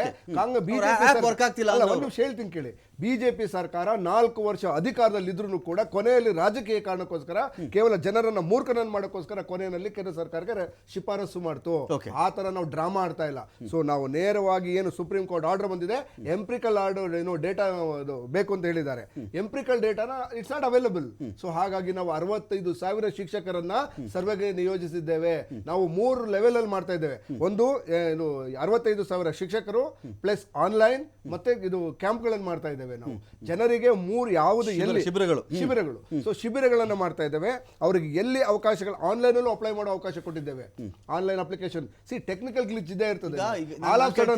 ರಘು, ಯಾವಾಗ ನಿಮಗೆ ಜಾತಿ ಗಣತಿ ವಿಚಾರದಲ್ಲಿ ನೀವೇನೂ ಮಾಡೋಕ್ಕಾಗಲ್ಲ ಅಂತ ನಿಮ್ಗೆ ಅನ್ನಿಸ್ತೋ, ನಿಮ್ ಕಟ್ಟ ಕಡೆ ವೆಪನ್ ಒಂದು ಓಲೈಕೆ ವೆಪನ್ ಜಾತಿ ಗಣತಿನ ಮಾಡೇ ಇಲ್ಲ, ರಾಜ್ಯಗಳಿಗೆ ಅಧಿಕಾರನೇ ಇಲ್ಲ. Very good point. ಈ ಸಮೀಕ್ಷೆ ಬುಕ್ ಇಟ್ಕೊಂಡು ಕೂತ್ಕೊಳ್ಳಿ. ಈಗ ಯಾರ್ದು ಹೆಗಡೆ ಅವ್ರದ್ದು ಮತ್ತೆ ಕಾಂತರಾಜ್ ಅವ್ರದ್ದೆಲ್ಲ ಸೇರ್ ಮಾಡಿದಾರಲ್ಲ, ಈ ವರದಿ ಇಟ್ಕೊಂಡು ಕೂತ್ಕೊಂಡು ಏನು ಉಪಯೋಗ? 169 ಕೋಟಿನೋ 165 ಕೋಟಿನೋ ಖರ್ಚಾಗಿದೆಯಲ್ಲ, ಏನ್ ಮಾಡ್ಕೋತೀರಿ ಇವಾಗ ವರದಿ ಸಮೀಕ್ಷೆ ಇಟ್ಕೊಂಡು ನೀವೀಗ? ನಾವು ರಿಸೋರ್ಸ್ ಗಳನ್ನ ಆಯಾ ಸಮುದಾಯಗಳು ಯಾರು ಬ್ಯಾಕ್ವರ್ಡ್ನೆಸ್ ಇದ್ದಾರೆ ಅವರಿಗೆ ರಿಸೋರ್ಸ್ ಅನ್ನ, ಸಂಪನ್ಮೂಲಗಳನ್ನ ಹಂಚೋದಕ್ಕೆ ಅನುಕೂಲ ಆಗ್ತದೆ. ಈಗ ಸೇ ಫಾರ್ ಎಕ್ಸಾಂಪಲ್, ಈಗ ಒಕ್ಕಲಿಗ ಸಮುದಾಯದಲ್ಲಿ ಏನೋ ಒಂದು 10% ಆಫ್ ಬಡವರು ಇದ್ದಾರೆ ಅಂತಂದ್ರೆ, ಆ 10% ಸಮುದಾಯ ಉರಿದು ಬೀಳ್ತಾ ಇದ್ದಾರೆ. ನಿಮ್ಮ ವರದಿ ಕೇಳ್ಬಿಟ್ಟು ಬೆಂಕಿ ಕಾರ್ತಾ ಇದ್ದಾರೆ ಅವರು. ವಿರೋಧ ಬೇರೆ. ಲಿಂಗಾಯತ ಸಮುದಾಯ ಉರಿದು ಬೀಳ್ತಾ ಇದ್ದಾರೆ. ಅವ್ರೇನ್ ಒಂದ್ ನಿಮಿಷ, ಲಿಂಗಾಯತ ಸಮುದಾಯ ಮತ್ತೆ ಒಕ್ಕಲಿಗ ಸಮುದಾಯ ಕೇಳ್ತಾ ಇರ್ತಕ್ಕಂಥದ್ದು ಇದು 10 ವರ್ಷ ಆಗಿದೆ. ಏನಾಗಿದೆ, ಯಾವುದೇ ಗ್ಯಾರಂಟಿ ಯೋಜನೆಗಳ ವಿಚಾರದಲ್ಲಿ ನಾವು ಯಾರನ್ನು ಜಾತಿ ಕೇಳಲಿಲ್ಲ, ಧರ್ಮ ಕೇಳಲಿಲ್ಲ, ಅದನ್ನ ಕೇಳಲಿಲ್ಲ, ಇದು ಕೇಳಲ್ಲ ಕೊಟ್ವಿ ಅಂತ ಹೇಳಿದಾಗ ಇದು ಎಕ್ಸ್ಟ್ರಾ ಯಾಕೆ ಈ ಸಮೀಕ್ಷೆ ಅಲ್ಲ ಸಮೀಕ್ಷೆ ಮಾಡಬಾರ್ದು ಅಂತ ಹೇಳ್ತಿಲ್ಲ ನಾನು, ಮಾಡಿದ ಮೇಲೆ ಅದ್ರ ಫಲ ಏನು ಅಂತ ಕೇಳ್ತಾ ಇದ್ದೀನಿ. ಕೊಡ್ಬೇಕು. ಯಾರು ಆರ್ಥಿಕವಾಗಿ ಹಿಂದುಳಿದಿದ್ದಾರೋ ಅವರಿಗೆ ಸಾಮಾಜಿಕವಾಗಿ ಮತ್ತು ಆರ್ಥಿಕವಾಗಿ ಸಬಲೀಕರಣಗೊಳಿಸೋದಕ್ಕೆ ಸವಲತ್ತುಗಳನ್ನು ಅವ್ರಿಗೆ ಹಂಚೋದಕ್ಕೆ ನಮಗೊಂದು ಡೇಟಾ ಬೇಕಿತ್ತು. ಇದು ಅಪ್ರಸ್ತುತ ಆಗೋಯ್ತಲ್ಲ ಈ ವರದಿ ಇಟ್ಕೊಂಡು, ಈಗ ಇದು ಮಾಡಕ್ಕೆ ಬರಲ್ಲ ನೀವು ಅಂತ ಹೇಳಿದಾಗ ಒಂದ್ ನಿಮಿಷ, ನಾವು ಕ್ಯಾಸ್ಟ್ ಸೆನ್ಸಸ್ ಮಾಡಿಲ್ಲ, ಆರ್ಥಿಕ ಸಾಮಾಜಿಕ ಶೈಕ್ಷಣಿಕ ಸರ್ವೆಯನ್ನ ಮಾಡಿರ್ತಕ್ಕಂಥದ್ದು. ಈ ಪದಗಳು ನಿಮ್ಮ ಬಾಯಲ್ಲಿ ಬರಲಿ ಅಂತ ನೀವು ಮಾತಾಡ್ಸಿದ್ದೆ ಹೇಳಿ. ಯಾಕಂದ್ರೆ ಇಲ್ಲಿವರೆಗೂ ಜಾತಿ ಗಣತಿ ಅಂತ ಹೇಳಿ ನಮ್ಮ ಸಮುದಾಯ ಅದು ಮಾಡ್ಬಿಡ್ತಾರೆ ಇದು ಮಾಡ್ಬಿಡ್ತಾರೆ ಅಂತ ಭ್ರಮೆ ಜಾತಿ ಗಣತಿ ಅಲ್ಲ, ನಾವು ಮಾಡಿರ್ತಕ್ಕಂಥದ್ದು ಆರ್ಥಿಕ ಸಾಮಾಜಿಕ ಮತ್ತೆ ಈಗ ಅಂದ್ರೆ ಇದೇ ಫಸ್ಟ್ ಟೈಮ್ ನೀವು ಇಷ್ಟು ಎಲಾಬ್ರೇಟ್ ಆಗಿ ಸಮೀಕ್ಷೆ ಅಂತ ಹೇಳ್ತಿರೋದು. ಇಲ್ಲಿವರೆಗೂ ನೀವು ಹೇಳಿದ್ದು ಜಾತಿ ಗಣತಿ ಅಂತಾನೆ ಹೇಳಿದಾಗ್ಲೂ ಕೂಡ ಇಲ್ಲ ರೀ ನಾವು ಜಾತಿ ಗಣತಿ ಯಾರಿಗೂ ಮಾಡಿಲ್ಲ ಅಂತ ಎಲ್ಲಾ ನಾಯಕರು ಹೇಳಿದ್ರು, ಒಬ್ಬರೇ ಒಬ್ರು ಬಾಯಲ್ಲಿ ಹೇಳ್ಸ್ಬಿಡಿ ನೋಡೋಣ. ಪ್ರತಿಯೊಬ್ಬರು ಹೇಳಿದ್ರು ಇದು ಆರ್ಥಿಕ ಸಾಮಾಜಿಕ ಶೈಕ್ಷಣಿಕ ಸಮೀಕ್ಷೆ. ಇದನ್ನ ಇಟ್ಕೊಂಡು ಅಲ್ಲ ಇದೇನಕ್ಕೆ ಇವಾಗ ಇದು ಇಟ್ಕೊಂಡು 169 ಕೋಟಿ ಒಂದ್ ನಿಮಿಷ, ಈ ಬುಕ್ನ ಬೆಲೆ 169 ಕೋಟಿ ಸ್ವಾಮಿ. ಏನ್ ಮಾಡಿದೀವಿ ನಾವು, ಆ ಸರ್ವೆ ಅದರಲ್ಲಿ ಗೊತ್ತಾಗಿದೆ ಯಾರ್ಯಾರು ಆರ್ಥಿಕವಾಗಿ ಯಾರು ಹಿಂದುಳಿದಿದ್ದಾರೆ, ಸಾಮಾಜಿಕವಾಗಿ ಅವರಿಗೆ ಸಂಪನ್ಮೂಲವನ್ನ ನಮ್ಮ ಬಡ್ಜೆಟ್ ಅಲ್ಲಿ ಯಾರ್ಯಾರಿಗೆ ಎಷ್ಟೆಷ್ಟು ಅಲೋಕೇಟ್ ಮಾಡಬೇಕು, ಏನೇನ್ ಕೊಡ್ಬೇಕು ಅನ್ನೋದನ್ನ, ಸವಲತ್ತುಗಳನ್ನು ಹೇಗೆ ಹಂಚಬೇಕು ಅನ್ನೋದನ್ನ ಈಗ ಮಾಡ್ತೀವಿ ನಾವು. ಓಕೆ ಸರಿನಾ? ಅಲ್ಲ ಮ್ಯಾನಿಫೆಸ್ಟೋ ಇಟ್ಕೊಂಡಿದ್ದೀರಾ, ಬಜೆಟ್ ಇಟ್ಕೊಂಡಿದ್ದೀರಾ? ಮಾಡ್ತೀವಿ ನಾವು ಈಗ. ಎಲೆಕ್ಷನ್ ಮ್ಯಾನಿಫೆಸ್ಟೋ ಆಗಲ್ಲ ಅದು. ನಾವು ಎಲೆಕ್ಷನ್ ಇನ್ನು 3 ವರ್ಷ ಇದೆ. ಓಕೆ ಈಗಲೇ ಮಾಡ್ತೀರಾ ಎಲೆಕ್ಷನ್ ಇನ್ನು 3 ವರ್ಷ. ಆದರ್ಶ ಈಗ ಮೊನ್ನೆ ಎಲ್ಲ ಸಮೀಕ್ಷೆ ಜಾತಿ ಗಣತಿ ಅಂತ ಹೇಳೋದು ಬೇಡ, ನಿಮ್ಮ ಪ್ರಕಾರ ಸಮೀಕ್ಷೆಯನ್ನು ಮಾಡ್ಕೊಂಡಿದ್ವಿ. ಅದು ವರದಿ ಸೋರಿಕೆ ಆಗಿದ್ದು ಅದ್ರಲ್ಲಿ ತುಂಬ ಹೈಲೈಟ್ ಆಗ್ತಾನೆ. ಯಾಕೆಂದರೆ ಅದರ ಸಂಪುಟಗಳನ್ನ ನೋಡ್ಕೊಂಡು ಬಂದಿದ್ದೀನಿ. ಒಂದು ಪೆಟ್ಟಿಗೆ ನಂಬರ್ 1ರಲ್ಲಿ ಏನೇನಿತ್ತು, ಪೆಟ್ಟಿಗೆ ನಂಬರ್ 2ರಲ್ಲಿ ಏನೇನಿತ್ತು ಈ ದ ಸೋ ಕಾಲ್ಡ್ ಸಮೀಕ್ಷೆಯಲ್ಲಿ, ಅದರಲ್ಲಿ ಬರೀ ಜಾತಿ ವಿಂಗಡಣೆ, ಜಾತಿ ಕ್ಷೇತ್ರವಾರು, ಆ ವಾರು ಈ ವಾರು ಇದಿತ್ತೇ ವಿನಃ ಅದರದ್ದು 100ಕ್ಕೆ ಸಿಂಹಪಾಲು ಅದರಲ್ಲಿ ಸಾಮಾಜಿಕವಾಗಿ ಯಾವ್ಯಾವ ವರ್ಗಗಳು ಹಿಂದುಳಿದಿವೆ, ಏನೇನು ಸಮಸ್ಯೆಗಳಾಗಿವೆ, ಇದು ಆ ಪಾಯಿಂಟ್ಗಳಲ್ಲಿ ಪರಿವಿಡಿಗಳಲ್ಲಿ ಹೈಲೈಟ್ ಆಗಿರಲಿಲ್ಲ. ಆಯಿತು, ಈಗ ಜಾತಿ ಗಣತಿ ಎಲ್ಲ ವರದಿ ಸಮೀಕ್ಷೆನೋ ಏನೋ ಒಂದು ಸಮೀಕ್ಷೆ ಎಲ್ಲ ಮಾಡ್ಕೊಂಡಿದ್ದಾರಲ್ಲ, ಈ ವರದಿನೇ ಹೆಚ್ಚು ಕಡಿಮೆ ಸಾಕಾಗಿತ್ತು ಅಂತ ಕಾಣುತ್ತೆ. ಒಳ ಮೀಸಲಾತಿ ಜಾರಿಗೂ ಕೂಡ ನಿಜವಾದ ಒಂದು ಒಳ್ಳೆ ಕಾಳಜಿ ಇಟ್ಕೊಂಡಿದ್ದಿದ್ರೆ, ಯಾಕಂದ್ರೆ ನಿಮ್ಮ ಪರ್ಟಿಕ್ಯುಲರ್ ಡೇಟಲ್ಲಿ ಬಂದ್ಬಿಡುತ್ತಲ್ಲ.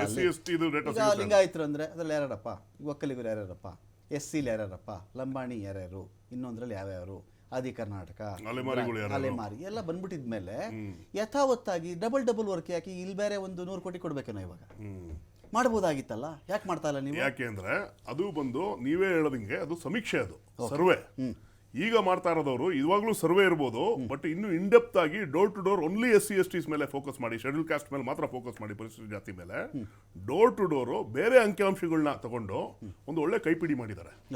ಈಗ ಅದನ್ನ ನಾನು ಕರೆಕ್ಟ್ ಮಾಡೋದಾದ್ರೆ ನೋಡಿ, ಏನಾಗಿದೆ ಸಾಮಾಜಿಕ ಶೈಕ್ಷಣಿಕ ಸರ್ವೆ ಆದಾಗ ಕೆಲವು ತಪ್ಪುಗಳಾಗಿದೆ ಅಂತ ಹೇಳಿ ಕೆಲವರು ಕಂಪ್ಲೇಂಟ್ ಕೊಡ್ತಿದ್ರು. ಏನು ಅಂತ ಹೇಳಿದ್ರೆ, ಕೆಲವರು ಈಗ ಆದಿ ದ್ರಾವಿಡ ಇದ್ದವರು ಆದಿ ಕರ್ನಾಟಕ ಹಾಕಿದ್ದಾರೆ, ಆದಿ ಆಂಧ್ರ ಇದ್ದವರು ಆದಿ ಕರ್ನಾಟಕ ಹಾಕಿದ್ದಾರೆ, ಹಾಗಾಗಿ ಆ ಮಿಸ್ಟೇಕ್ಸ್ ಗಳಾಗಿದೆ ಅಂತ ಮಾಡಿದ್ದಾರೆ. ಇನ್ನು ಕೆಲವು ಏನಾಗಿದೆ, ಈಗ ಬಣಜಿಗ ಅಂತ ಏನಿದೆ, ಬಣಜಿಗ ಲಿಂಗಾಯತ್ ಇದ್ದಾರೆ, ಬಣಜಿಗ OBC ನಲ್ಲಿ. ಓಕೆ, ಸೊ ಹಾಗಾಗಿ ಏನಾಗಿದೆ, ಈ ಸಮೀಕ್ಷೆನಲ್ಲಿ ಏನಾಗಿದೆ, ಈ ರೀತಿಯಾದಂತ ಕೆಲವು ಟೆಕ್ನಿಕಲ್ ಇಶ್ಯೂಸ್ ಗಳಾಗಿದೆ. ಅಲ್ಲೋಗಿರೋರು ಇಲ್ಲಿ ಬಂದಿದ್ದಾರೆ, ಅಲ್ಲೋಗಿದ್ದಾರೆ ಅಂತ ಹೇಳಿ ಇದು ಏನು ಸ್ವಲ್ಪದಲ್ಲಿ ಕೆಲವು ಕಂಪ್ಲೇಂಟ್ ಗಳು ಬರ್ತಾ ಇದೆ. ಸೊ ಕಾಂತರಾಜ ಆಯೋಗದ ವರದಿಲಿ ನಮಗೆ ಈ ಗೊಂದಲ ಸರಿ ಹೋಗೋದಿಲ್ಲ ಸರ್. AKADAA ಆದಿ ಆಂಧ್ರ, ಈ ಗೊಂದಲ ಏನಿದೆ, ಕೆಲವರು ಮಾದಿಗ ಸಮುದಾಯದವರು AKಲೂ ಇದ್ದಾರೆ, ADಲೂ ಇದ್ದಾರೆ, ಹೊಲೆಯ ಸಮುದಾಯದವರು AKಲೂ ಇದ್ದಾರೆ, ADಲೂ ಇದ್ದಾರೆ, ಕೆಲವೊಂದು ಆದಿ ಆಂಧ್ರ ಸಮುದಾಯದಲ್ಲೂ ಈ ರೀತಿ ಒಂದು ಮಿಕ್ಸ್ಚರ್ಸ್ ಆಗಿದೆ. ಆ ಗೊಂದಲ ಬಗೆಹರಿಸೋಕೆ ನೀವೇ ಒಂದು ಕ್ಲಿಯರ್ ಮಾಡಿ. ಇಲ್ಲಿ 2 ತರ ಬಂತು. ನಾನು ಸಮೀಕ್ಷೆ ಬೇಸ್ಡೇ ಮಾತಾಡೋದಾದ್ರೆ, ಈಗ ಒಂದು ಕರ್ನಾಟಕದ ಒಂದು ಪ್ರಬಲ ಸಮುದಾಯ ಬೇಕಾಗಿಲ್ಲ ಇಲ್ಲಿ. ಅದರಲ್ಲಿ ಒಂದು ಜಾತಿ ಬಂದು ಪ್ರಧಾನ ಸಮುದಾಯವನ್ನು ಅಲ್ಲಿ ಹೇಳ್ತಾರೆ. ಅನೇಕ ಕಡೆಗಳಲ್ಲಿ ಪ್ರಧಾನ ಸಮುದಾಯವನ್ನು ಹೇಳದೆ ಅವರ ಕಸುಬು ಆಧಾರಿತ ಜಾತಿಯನ್ನೇ ಅಲ್ಲಿ ಹೇಳ್ಕೊಂಡಿದ್ದಾರೆ. ಕಾರಣ ಏನು ಅಂತ ಹೇಳಿದ್ರೆ, ಜಾತಿನೇ ಹೇಳ್ತಾ ಇದ್ದೀನಿ. ಈಗ ಒಂದು ಜಾತಿ ಉಪಜಾತಿ ಇರುತ್ತೆ, ಕಸುಬು ಮತ್ತು ಪ್ರಧಾನ ಜಾತಿಯನ್ನು ಬರೀತಾರೆ. ಕಸುಬಿನ ಆಧಾರದ ಜಾತಿ ವರ್ಗೀಕರಣ ಆಗಿರುತ್ತಲ್ಲ, ಈ ಕಸುಬು ಆಧಾರಿತ ಕಸುಬನ್ನೇ ಹೇಳ್ಕೊಂಡು ಆ ಜಾತಿನೇ ಗುರುತಿಸ್ಕೊಂಡಿದ್ದಾರೆ ಹೊರತು ಅದಕ್ಕೆ ಮೂಲ ಜಾತಿ ಬರುತ್ತಲ್ಲ ಅದನ್ನ ಹೇಳಿಲ್ಲ. ಯಾಕೆ ಅಂದ್ರೆ ನನಗೆ ಮೀಸಲಾತಿ ಸಿಗಲ್ಲ ಅದನ್ನ ಹೇಳ್ಕೊಂಡ್ರೆ ಅಂತ. ಇದು ಇದ್ದೇ ಇದ್ದಾಗ ಅವನ ಓನಾಗಿ ಅವ್ನು ಹೇಳ್ಕೊಂಡಿದ್ದಾಗ ನೀವು ಯಾಕೆ ತಪ್ಪಿಸ್ತೀರದನ್ನ? ಇಲ್ಲ ಸರ್, ಈಗ ಕ್ಯಾಸ್ಟ್ ಸರ್ಟಿಫಿಕೇಟ್ ಲೆಕ್ಕ ತಗೊಂಡ್ರೆ ಆದಿ ಆಂಧ್ರ, ಆದಿ ಕರ್ನಾಟಕ, ಆದಿ ದ್ರಾವಿಡ ಅಂತ ಕ್ಯಾಸ್ಟ್ ಸರ್ಟಿಫಿಕೇಟ್ಗಳು ಕೊಟ್ಟಿದ್ದಾರೆ. ಆದಿ ಆಂಧ್ರ ಅದ್ರ ಬಗ್ಗೆ ಬಿಡೋಣ. ಆದಿ ದ್ರಾವಿಡ, ಆದಿ ಕರ್ನಾಟಕ ಅಂತೂ ಕರ್ನಾಟಕ ರಾಜ್ಯದಲ್ಲಿ ಹಲವಾರು ಜಿಲ್ಲೆಗಳಲ್ಲಿ ಮಾದಿಗ ಸಮುದಾಯದವರು ಕೂಡ ಆದಿ ಆಂಧ್ರನೂ ತಗೊಂಡಿದ್ದಾರೆ, Okay. ಆದಿ ಕರ್ನಾಟಕನೂ ತಗೊಂಡಿದ್ದಾರೆ ಕೆಲವು ಕಡೆ. ಬೇರೆ ಹೊಲೆಯ ಸಮುದಾಯನೂ ಆದಿ ಆಂಧ್ರಲ್ಲೂ ಇದೆ, ಆದಿ ಕರ್ನಾಟಕಲ್ಲೂ ಇದೆ. ಈಗ ಹೇಗೆ ನೀವು ಅವ್ರನ್ನ ವಿಂಗಡಿಸ್ತೀರಿ? ಹೇಗೆ ಅದರ ಆಧಾರದ ಮೇಲೆ ನೀವು ಯಾವ ರೀತಿಯಲ್ಲಿ ನೀವು ಅದನ್ನ ಬೇರೆ ಬೇರೆ ಜಾತಿ ಅಂತ ಹೇಳಿ ಅವ್ರ ಡೇಟಾ ಎಲ್ಲಿ ಸಿಗುತ್ತೆ ನಿಮಗೆ? Fine, ವೆಂಕಟೇಶ್ ವೆಂಕಟೇಶ್ ಅವ್ರೆ, ಪಾಪ್ಯುಲೇಷನ್ ವೆಂಕಟೇಶ್ ಸಿಗುತ್ತೆ. ಈ ಕುಲಶಾಸ್ತ್ರೀಯ ಅಧ್ಯಯನ ಅಂತ ಒಂದು ಆಗಬೇಕು. ಅದು ಹಿಂದೆ ಆಗಿತ್ತು, ಬಹಳ ಒಂದು ಶತಮಾನಗಳು ಗತಿಸಿರಬೇಕು. ಅದಕ್ಕೆ ಕುಲಶಾಸ್ತ್ರೀಯ ಅಧ್ಯಯನಗಳು ಆಗಲಿಲ್ಲ. ಈಗ XYZ ಅನ್ನೋ ವ್ಯಕ್ತಿ ಆದಿ ದ್ರಾವಿಡನೋ ಆದಿ ಕರ್ನಾಟಕನೋ ಇನ್ಯಾವುದೋ ಒಂದು ಜಾತಿನ ಹೇಳ್ಕೊಳ್ತಾನೆ ಅವನು. ನಾನು ಆಗಲೇ ಹೇಳ್ತಾ ಇದ್ದೆ ಸ್ಪಷ್ಟವಾಗಿ. ಫಾರ್ ಎಕ್ಸಾಂಪಲ್ ಲಿಂಗಾಯತ ಸಮುದಾಯನೇ ದೊಡ್ಡ ಮಟ್ಟದ ಚರ್ಚೆ ಆಯ್ತಿದ್ದು, ಚರ್ಚೆ ಆಗದಿರೋ ವಿಚಾರ ಏನಲ್ಲ. ಬಣಜಿಗ ಲಿಂಗಾಯತ ಅಂತ ಇದ್ದಿದ್ದ ಕಡೆ ಕೆಲವರು ಬರೀ ಬಣಜಿಗ ಅಂತ ಬರ್ಸ್ಕೊಂಡ್ರು. ನೊಣಬ ಲಿಂಗಾಯತ ಬರೀ ನೊಣಬ ಅಂತ ಬರ್ಸ್ಕೊಂಡ್ರು. ಇನ್ನೇನು ಅವ್ನು ಕಸುಬು ಆಧಾರಿತದ್ದು ಅವ್ನು ಬರ್ಸ್ಕೊಂಡ್ರು. ಕೆಲವ್ರು ಹೇಳ್ತಾರೆ ಇದಕ್ಕೆ ಗಾಣಿಗ, ಕೆಲವ್ರು ಹೇಳ್ತಾರೆ ಇದಕ್ಕೆ ಇಲ್ಲಪ್ಪ ಅದು ಪ್ರಧಾನ ಜಾತಿ ಒಂದು ವೇಳೆ ಬರ್ಸ್ಕೊಂಡು ಹಿಂಗೆ ಮೀಸಲಾತಿ ಸಿಗಲ್ಲ ಅಂತ ಕೆಲವ್ರು ಹಿಂಗೆ ಬರ್ಸ್ಕೊಂಡ್ಬಿಟ್ಟಿದ್ದಾರೆ ಅಂತ ಆರೋಪಗಳು ಬಂತು. ಭಾಗ ಒಂದು. ಹಿಂದೂ ಗಾಣಿಗ ಅಂತ ಬರ್ಸ್ಕೊಂಡ್ರು ಅಂತ ಹೇಳಿ ಇದಕ್ಕೆ ಏನು ಮಾಡೋಣ? ಒಂದು ಅಕಸ್ಮಾತ್ ನಾಳೆ ದಿನ ಈ ಒಳ ಮೀಸಲಾತಿ ವಿಚಾರಗಳಿಗೂ ಬಂದಾಗ XYZ ಜಾತಿನ ಮೆನ್ಷನ್ ಮಾಡ್ಕೊಳ್ತಾನೆ, ಏನು ಮಾಡ್ತೀರಿ ನೀವು? ನೋಡಿ, ಕರ್ನಾಟಕದ ಪರಿಶಿಷ್ಟ ಜಾತಿಯಲ್ಲಿ 101 ಉಪಜಾತಿಗಳು. ಜಾತಿಗಳಿದೆ. ಕರೆಕ್ಟ್. ಅದರಲ್ಲಿ ಮಾದಿಗ ಸಂಬಂಧಪಟ್ಟಂತೆ 49 ಉಪಜಾತಿಗಳಿದ್ದು, ವಲಯ ಮತ್ತು ಚಲವಾದಿ ಸಂಬಂಧಪಟ್ಟದಕ್ಕೆ 39 ಇದ್ದು, ಮತ್ತೆ ಕೊರ್ಮ, ಕೊರ್ಚ, ಲಂಬಾಣಿ ಈ ಜಾತಿಗಳಿದ್ದು, ಬೋವಿ ಇರ್ತಕ್ಕಂಥ ಇತರೆ ಅಲೆಮಾರಿ ಸಮುದಾಯ. ಇದರಲ್ಲಿ ಅದ್ರಲ್ಲಿ ನಮ್ಮಲ್ಲಿ ಏನು ಡೌಟ್ ಇಲ್ಲ. ಓಕೆ, ಅದಾಗಲಿ ಕ್ಲಾಸಿಫಿಕೇಶನ್ ಆಗಿದೆ. 101 ಜಾತಿನ ಯಾವ್ಯಾವ ಉಪಪಂಗಡ ಬರ್ತದೆ. ನಮ್ಮಲ್ಲಿ ಪರಿಶಿಷ್ಟ ಜಾತಿನಲ್ಲಿ ಆ ಥರ ಯಾವುದೇ ರೀತಿಯಾದಂಥ ಕನ್ಫ್ಯೂಷನ್ ಇಲ್ಲ. ಇದ್ದದ್ದು ನಮ್ಮ ಸ್ನೇಹಿತರು ಹೇಳೋ ಪ್ರಕಾರ ಕರ್ನಾಟಕದಲ್ಲಿ ಸುಮಾರು 15 ಲಕ್ಷ ಜನ, 7 ರಿಂದ 15 ಲಕ್ಷ ಜನ ಏನು ಮಾಡಿದ್ದಾರೆ, AKAD ಬರ್ಸಿದ್ದಾರೆ. ಈ ಕೆಲವು ಈ ದಕ್ಷಿಣ ಭಾಗದಲ್ಲಿ ಇರ್ತಕ್ಕಂಥ ಮೈಸೂರು ಪ್ರಾಂತ್ಯದಲ್ಲಿ ಇರ್ತಕ್ಕಂತಹ ಕೆಲವು ಜಿಲ್ಲೆಗಳಲ್ಲಿ ಬರ್ಸಿದ್ದಾರೆ. ಕೆಲವು ಸಮುದಾಯಗಳನ್ನ ಬಯ್ಯೋ ಭಾಷೆಯಾಗಿ ಬಳಸ್ಕೊಳ್ತಾ ಇದ್ರೆ ಅನ್ನೋ ಕಾರಣಕ್ಕೆ ಸುಸಂಸ್ಕೃತ ಪದಗಳು. ಒಳ್ಳೆ ಅದು ಪದಗಳು ಮೂಲಭೂತವಾಗಿ ಅವರು ಆದಿ ಆಂಧ್ರ ಪ್ರದೇಶದಿಂದ ಬಂದಂಥವ್ರು, ಬೇರೆ ತಮಿಳುನಾಡು ಕಡೆಯಿಂದ ಬಂದಂಥವ್ರು, ಆದಿ ದ್ರಾವಿಡರು, ಮತ್ತೆ ಆದಿ ಕರ್ನಾಟಕರು, ಮತ್ತೆ ಇಲ್ಲಿರ್ತಕ್ಕಂಥವ್ರು ಅವರ ಜೊತೆಗೆ ಬಂದಂಥವ್ರಿಂದ ಆದಿ ಕರ್ನಾಟಕ, ಆದಿ ದ್ರಾವಿಡ, ಆದಿ ಮತ್ತೆ ಆಂಧ್ರ ಅನ್ನೋ ಒಂದು ಪ್ರಶ್ನೆ ಆಗಿರೋದ್ರಿಂದ ಅದು ಡಾಟಾ ಎಲ್ಲೂ ಸೆಟ್ ಮಾಡೋಕ್ಕಾಗ್ತಿಲ್ಲ. ಸುಪ್ರೀಂ ಕೋರ್ಟ್ನ ಒಂದೇನು ಇಂಪೆರಿಕಲ್ ಡಾಟಾ ಇದೆ ಅದನ್ನ ಮಾಡೋಕ್ಕಾಗ್ತಿಲ್ಲ ಅಂತ ಹೇಳಿ ನ್ಯಾಯಮೂರ್ತಿಗಳ ಒಂದು ಆಕ್ಷೇಪ. ಅದಕ್ಕೋಸ್ಕರ ಏನಾಗಿದೆ, ಅದನ್ನ ಒಂದು ಮಾಡ್ತಿದ್ದಾರೆ. ನಮ್ಮ ಪಾಯಿಂಟ್ ಏನಾಗಿದೆ ಅಂದ್ರೆ, ಇಷ್ಟೇ ದಿನದಲ್ಲಿ ಮುಗಿಸಿ ಕರ್ನಾಟಕ ರಾಜ್ಯ ಸರ್ಕಾರ, ಮಾನ್ಯ ಮುಖ್ಯಮಂತ್ರಿಗಳು ಒಂದು ದಿನವನ್ನ ನಿಗದಿ ಮಾಡಿ ಇಂಥ ದಿನ ನಾನು ಮಾಡ್ತೀನಿ ಅಂತ ಅವ್ರು ಮಾಡಿಬಿಟ್ರೆ ಈ ಜನಗಳಿಗೆ ಭರವಸೆ ಬರ್ತದೆ. ನಾನು ಹೇಳ್ತೀನಿ ರಮಾಕಾಂತ್, ಇವತ್ತೇನಾದ್ರೂ ಈ ದೊಡ್ಡ 101 ಜಾತಿಗಳಿರ್ತಕ್ಕಂಥ ತಾವು ಹೇಳ್ತಕ್ಕಂಥ ದೊಡ್ಡ ರಾಜಕಾರಣಿಗಳು, ದೊಡ್ಡ ಜನ ಅವರೆಲ್ಲ ನಾನು ಜಾತಿ ಅಂತ ಹೋರಾಡ್ತಾ ಇರ್ಬೋದು.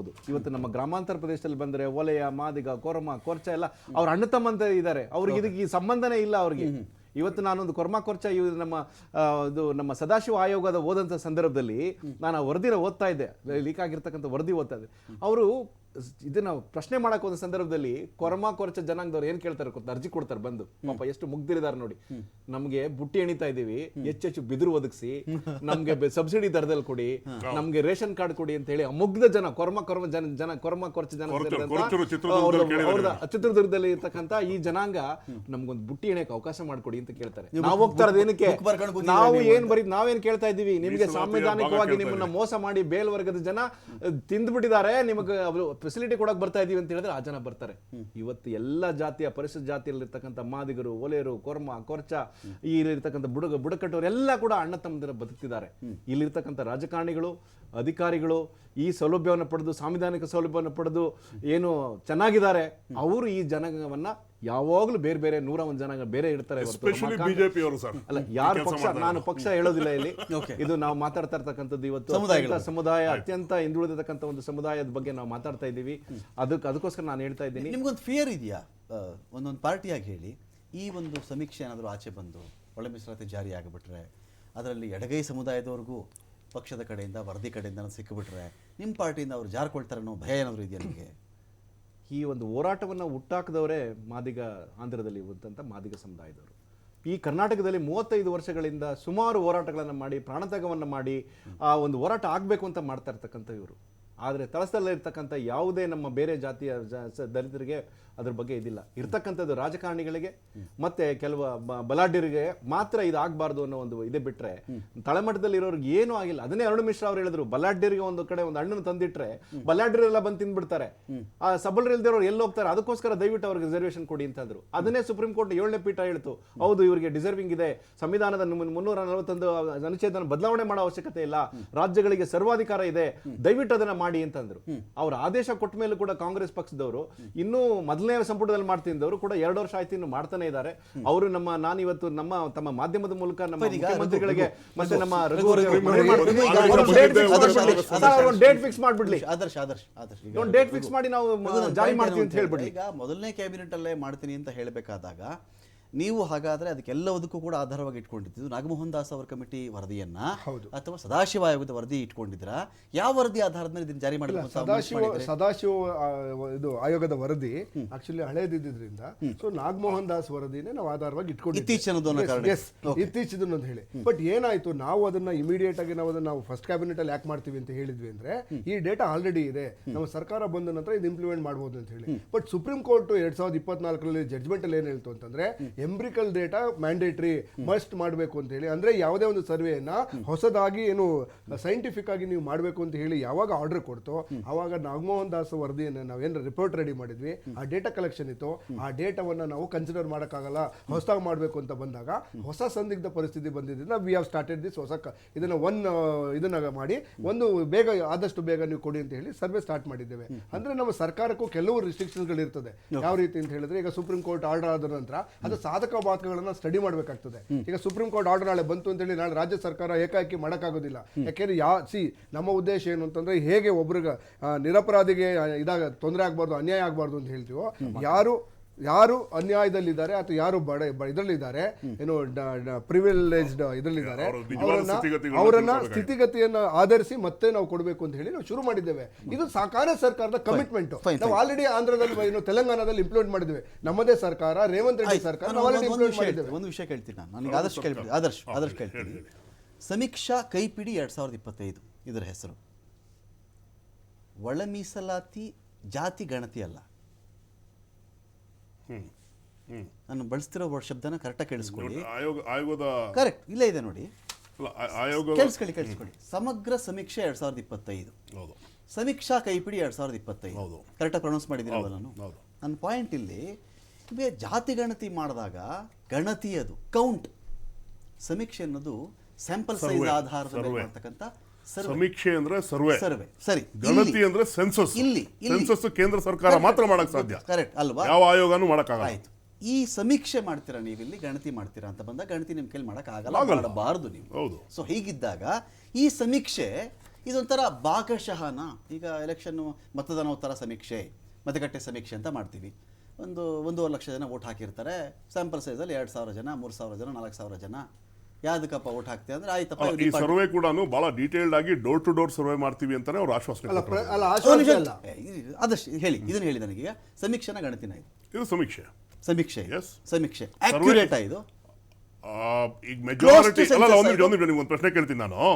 ಇವತ್ತು ಏನು OBCಸ್ಗಾಗ್ಲಿ ಬೇರೆ ಸಮುದಾಯಗಳಿಗೆ ಏನು ಒಂದು ಮೀಸಲಾತಿ ಇಂಪ್ಲಿಮೆಂಟ್ ಆಗಿದೆ, ಅದೆಲ್ಲ survey best, sample survey best ಆಗಿರೋದು. ಯಾವುದೋ ಒಂದು ಜಾತಿ ಗಣತಿ ಆಧಾರದ ಮೇಲೆ ಆಗಿಲ್ಲ. ಯಾಕೆಂದ್ರೆ ಗಣತಿ ಈ ದೇಶದಲ್ಲಿ ಆಗೇ ಇಲ್ಲ. 1931 ಇಂದ ಇತ್ತೀಚೆಗೆ ಯಾವ ಜಾತಿ ಗಣತಿ so it's all based on sample survey. ಇಷ್ಟೇ ಪಾಯಿಂಟ್ ನನಗೆ ವೆಂಕಟೇಶ್ ಅವರೇ. ಇಲ್ಲ, ನೀವು ಒಂದು ಸಮಯ ಕೊಡೋದಾದ್ರೆ ಒಂದು 10 ಸೆಕೆಂಡ್ ನೋಡಿ. ಇವಾಗ ನಾವು ಸಮೀಕ್ಷೆಯನ್ನ ಮಾಡ್ತಾ ಇದ್ದೀವಿ, ಪ್ರತಿ ಮನೆಗೂ ಹೋಗಿ ನಾವು ಸಮೀಕ್ಷೆಯನ್ನ ಮಾಡ್ತಿದ್ದೇವೆ. ಓಕೆ, ಪ್ರತಿ ಮನೆಯನ್ಗೂ ಇನ್ ಕೇಸ್ ಯಾರನ್ನ ಕೆಲವರು ಅವೈಲಬಲ್ ಇಲ್ಲ ಅಥವಾ ಅದಕ್ಕೆ ನಾವೇನ್ ಮಾಡಿದೀವಿ, ಈ ಶಿಬಿರಗಳನ್ನು ಮಾಡ್ತಾ ಇದ್ದೇವೆ, ಆನ್ಲೈನ್ ಅಲ್ಲಿ ಅವಕಾಶ ಕೊಟ್ಟಿದ್ದೇವೆ. ಅಂದ್ರೆ ಯಾವುದೇ ಒಂದು ಸಣ್ಣ ತಪ್ಪನ್ನು ಒಬ್ಬರು ಕೂಡ ಈ ಸಮೀಕ್ಷೆಯಿಂದ ಹೊರಗಡೆ ಉಳಿಬಾರ್ದು ಅಂತ ಹೇಳಿ ನಾವು ಎಲ್ಲಾ ರೀತಿಯ ಅವಕಾಶಗಳನ್ನ ಕೊಟ್ಟಿದ್ದೇವೆ. ಸೊ ಇದರ ಅರ್ಥ ನಾವು ಈಗ 100% ಇದೆಯಾ, ಕ್ಲೋಸ್ ಟು 99 ಆ ಅಕ್ಯುರಸಿಗೆ ನಾವು ಹೋಗ್ತಾ ಇದ್ದೀವಿ. ಇವನ್ ಜಾತಿ ಗಣತಿಯಲ್ಲೂ ಕೂಡ 100% ಇರೋದಿಲ್ಲ, ಅದು ಕೂಡ ಸಮೀಕ್ಷೆನೇ. ಓಕೆ, ಬಟ್ ಅದಕ್ಕೆ ಕಾನ್ಸ್ಟಿಟ್ಯೂಷನಲ್ ಪವರ್ ಇರ್ತದೆ, ಅದರಿಂದ ಅದನ್ನ 100% ಕಾನ್ಸ್ಟಿಟ್ಯೂಷನಲ್ ರೈಟ್ಸ್ ಇರ್ತದೆ ಅದಕ್ಕೆ. ಯಾವ್ದು ಜಾತಿ ಗಣತಿಗೆ ಯಾಕೆ ಅಂತ ಅಂದ್ರೆ ಇಟ್ಸ್ ಸೆಂಟ್ರಲ್ ಗವರ್ಮೆಂಟ್ ಆಕ್ಟ್ ಪ್ರಕಾರ ಮಾಡಿರ್ತೀವಿ ನಾವು. ಹಾಗಾಗಿ ಜಾತಿ ಗಣತಿಗೆ ಎಲ್ಲರಿಗೂ ಸಮಾಧಾನ ಪಡಿಸ್ತೀರಿ ಇದರಿಂದ ನೀವು? 100% ನ್ಯಾಯ ಒದಗಿಸ್ತೀವಿ.